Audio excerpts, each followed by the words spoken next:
A equipe econômica do governo Lula tem sido alvo de muitas críticas, nem sempre justas, nem sempre bem pensadas. Afinal, o governo tem um pouco mais de 2 semanas de existência e é cedo, portanto, para fazer críticas, assim como seria cedo também para fazer elogios.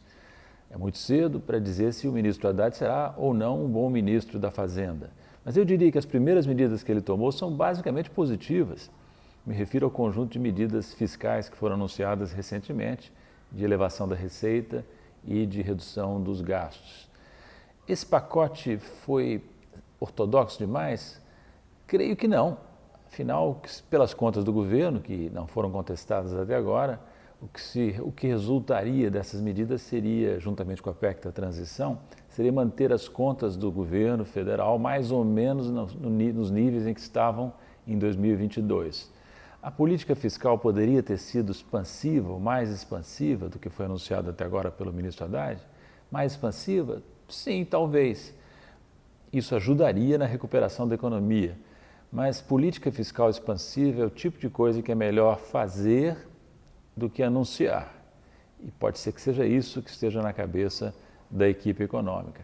De qualquer maneira, eu destaco um ponto entre vários no conjunto de medidas anunciado pelo ministro Haddad. Me refiro às mudanças que ocorreram no Conselho Administrativo de Recursos Fiscais, um tribunal administrativo no âmbito da Receita que tinha sido desvirtuado. Foram feitas 2 mudanças.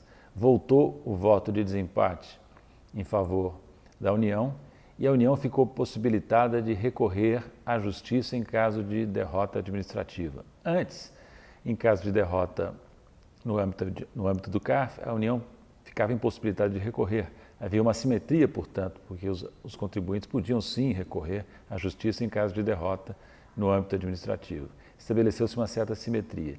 E a questão do voto de desempate é muito importante, porque no governo Bolsonaro, por obra do governo e do Congresso, foi aprovada uma medida que eliminou o voto de desempate. Como o tribunal é paritário, tem 3 membros do setor privado e 3 do governo, da Receita, o que acontecia quando se estabeleceu que o desempate favorecia o contribuinte é que a União passou a perder, se não todas, a grande maioria das causas, todas não, mas a grande maioria das causas que vinham ao tribunal, com prejuízos para o erário.